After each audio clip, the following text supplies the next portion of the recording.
अस्सलाम वालेकुम नाजरीन, मैं सैयद आमिर हनीफ, आप देख रहे हैं गवाह न्यूज़। आज के बुलेटिन की शुरुआत करते हैं चीफ मिनिस्टर तेलंगाना के चंद्रशेखर राव से। चीफ मिनिस्टर तेलंगाना के चंद्रशेखर राव क्या मोदी को इक़्तिदार से बेदखल कर सकेंगे? ये सवाल हिंदुस्तान के सियासी पंडितों और हल्क़ों में मौजूए बहस है। मिस्टर KCR ने मिस्टर मोदी के तेलंगाना से मुताल्लिक़ ऐवान पार्लियामेंट में दिए गए बयान पर जिस शदीद रद्द अमल का इजहार किया और ये तक कहा कि दिल्ली तक पीछा किया जाएगा और इक़्तिदार से हटा दिया जाएगा। एक अरसे से ऐसा लग रहा था कि KCR अपने बेटे KTR को जिम्मेदारियां सौंप कर फार्म हाउस तक महदूद हो गए हैं, मगर हालिया अरसे के दौरान जिस तरह से इन्होंने इलेक्शन के दौरान अपनी मनसूबाबंदी का ऐलान किया और जिस तरह से वो अपोजिशन इत्तेहाद के लिए कोशां हैं, इससे लगता है कि मुस्तक़बिल के लिए कुछ अहम इरादे कर चुके हैं। KCR जुनून जिद्दोजहद का दूसरा नाम है।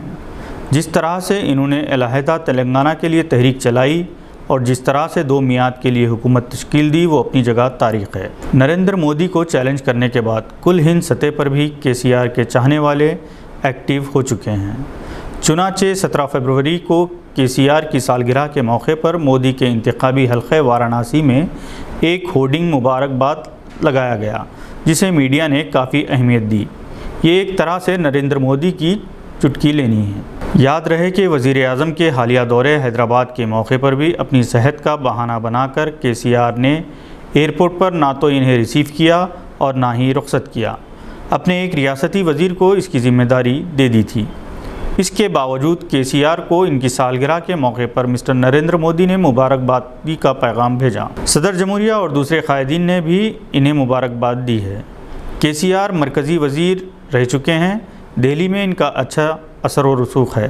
माजी में NT रामाराव और फिर चंद्रबाबू नायडू ने कांग्रेस की मरकज़ी हुकूमत के ख़िलाफ़ अपोजिशन इत्तेहाद के लिए कोशिश की थी। NTR बड़ी हद तक कामयाब भी रहे और कौमी महाज ने कांग्रेस को इक़्तिदार से बेदखल किया था। HD देवेगौड़ा फिर गुजराल इस महाज के जानिब से वज़ीर आज़म बने थे। KCR को ममता बनर्जी, उद्धव ठाकरे की हिमायत हासिल है और आम एहसास ये है कि अगर KCR ठान लें तो मोदी का तख्ता उलट सकते हैं। KCR की सालगिरह के मौके पर रियासती हुकूमत, TRS पार्टी और मुख्तलिफ NGOs की जानिब से कई फलाही इक़दामात किए गए। माज़ूरों में 3 व्हीलर्स भी तक़सीम किए गए। हिंद पाक इख्तलाफात दोनों ममालिक की सियासी जमातों की सियासी मजबूरी है। इलेक्शन हो या कोई और मौका, जब तक दोनों ममालिक एक दूसरे के ख़िलाफ़ जहर नहीं उगलते, इस वक्त तक इन्हें चैन नहीं मिलता। दोनों ममालिक के दरमियान खेलों के मुकाबले बिलखुसूस क्रिकेट मैचेस बंद हैं। अगर खेले जाते तो किसी तीसरे मुल्क में। गुलकारों और फ़नकारों की आमद व रफ्त पर पाबंदी हो चुकी है। हालांकि दोनों ममालिक के अवाम एक दूसरे के फ़नकारों को बेहद चाहते हैं। हालिया अरसे तक बॉलीवुड पर पाकिस्तानी फ़नकारों का राज था। आतिफ़ असलम, शफ़क़त अली ख़ान, अली ज़फ़र जैसे गुलकार, शकील सिद्दीकी जैसे कॉमेडियन हिंदुस्तान में बेहद मकबूल थे, मगर पाबंदी की वजह से ना यहाँ के फ़नकार वहाँ जाते हैं, ना वहाँ के फ़नकार यहाँ आते हैं। इन पाबंदियों के बावजूद दोनों ममालिक के फ़नकार एक दूसरे को खराज तहसीन और खराज अक़ीदत पेश करते हैं। लता मंगेशकर के इंतकाल पर पाकिस्तानी अदाकारों, फ़नकारों के अलावा क्रिकेटर्स ने भी रंजो गम का इजहार किया और बुलबुल हिंद को खराज अक़ीदत पेश किया। दुबई में हाल ही में एक कॉन्सर्ट में आतिफ़ असलम ने लता मंगेशकर को बहुत ही मुतासिरकुन अंदाज में खराज अक़ीदत पेश किया। अपनी मर्दानी मगर दिलकश मशहूर कुन आवाज़ में लता के गानों के मुखड़े सुनाएं, जिनमें मेरी आवाज़ ही पहचान है, एक प्यार का नगमा है, मौजों की रवानी है, काबिल ज़िक्र है। कुछ पाकर खोना है, कुछ होकर पाना है, जीवन का मतलब आरार जाना है,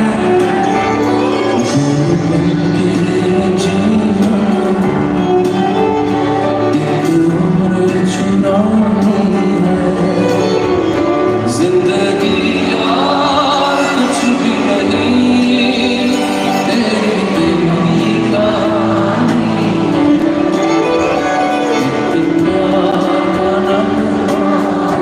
इनके इस इक़दाम को दोनों ममालिक के अवाम खराज तहसीन पेश कर रहे हैं और हुकूमत हिंद से मुतालबा कर रहे हैं कि आतिफ़ असलम की इस आला ज़रफ़ी को پیش نظر رکھتے ہوئے ہندوستان میں ان کے پروگرامز پر لگائی گئی پابندیوں کو ہٹا لیا جائے۔ لتا منگیشکر پاکستان میں بھی بے حد مشہور ہیں۔ ان کی اور ملکہ ترنم نور جہاں کی دوستی مثالی تھی۔ نور جہاں نے بالی ووڈ میں بھی نام کمایا اور جب وہ پاکستان چلی گئی تھی تب ہند پاک تعلقات کشیدہ اور راستے بند تھے۔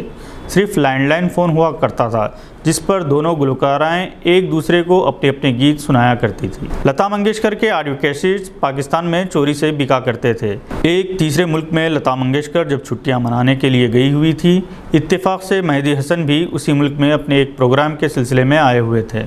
لتا منگیشکر نے خود رابطہ قائم کیا اور ان کی ہوٹل پہنچ کر ان کے پیر چھوئے اور کہا مہدی حسن جی کے گلے میں بھگوان بولتا ہے۔ پھر مہدی حسن کے پروگرام میں وہ خصوصی مہمان کے طور پر شریک بھی ہوئی تھیں۔ دونوں ملک کی پرگندہ سیاست نے ہند و پاک کے فنکاروں کے جذبات کو مجروح کیا، مگر ان کے خیالات ایک دوسرے کے لیے احساسات پر پابندی نہیں لگا سکتے۔ یاد رہے کہ حال ہی میں کامیڈی کنگ عمر شریف کا انتقال ہوا تھا تو ہندوستان کے ہر بڑے اداکار نے انہیں خراج عقیدت پیش کیا تھا۔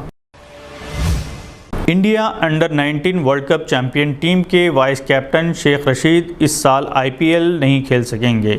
اس کا انہیں بے حد افسوس بھی ہے اور خوشی اس بات کی ہے کہ آندھرا کے چیف منسٹر جگن موہن ریڈی نے انہیں پولیس میں سب انسپکٹر کے عہدے پر تقرر کے علاوہ گنٹور میں مکان کے لیے جگہ دینے کا اعلان کیا۔ انہوں نے 10 لاکھ روپے کیش بھی رشید کو پیش کیے۔ شیخ رشید نے سیمی فائنل اور فائنل میں شاندار بیٹنگ سے ہندوستان کو ورلڈ کپ چیمپئن بنانے میں اہم رول ادا کیا تھا۔ چونکہ وہ کوئی فرسٹ کلاس میچ نہیں کھیلے، اسی لیے BCCI کے اصولوں کے مطابق IPL ایکشن کے لیے وہ اہل نہیں تھے۔ مرکزی وزارت روڈ ٹرانسپورٹ کی جانب سے گاڑی سواروں کی حفاظت کے مقصد سے رہنمایانہ خطوط تیار کیے گئے ہیں، جس میں کہا گیا ہے کہ موٹر سائیکل پر سفر کرنے والے 4 سال سے کم عمر بچوں کے لیے بھی ہیلمٹ لازمی ہوگی۔ گاڑی چلانے والے شخص اور بچے کے درمیان سیفٹی بیلٹ ہونا چاہیے۔ اس سلسلے میں تازہ نوٹیفیکیشن جاری کر دیا گیا ہے۔ اس نوٹیفیکیشن میں کہا گیا ہے کہ 9 ماہ کے بچے سے لے کر 4 سال کے بچے تک کے لیے کریش ہیلمٹ ضروری ہوگی۔ بچوں کو گاڑی پر لے جاتے وقت اسپیڈ 40 کلومیٹر فی گھنٹے سے زیادہ نہیں ہونی چاہیے۔ 15 فروری 2023 سے اس پر عمل آوری ہوگی اور قواعد کی خلاف ورزی پر 1000 روپے جرمانہ عائد کیا جائے گا۔ 3 ماہ کی جیل بھی ہو سکتی ہے اور لائسنس بھی منسوخ کیا جا سکتا ہے۔ آج کے بلیٹن میں بس اتنا ہی۔ امید ہے کہ آپ نے ہمارے چینل کو سبسکرائب کر لیا ہوگا۔ بیل آئیکن دبانا نہ بھولیں۔ خدا حافظ۔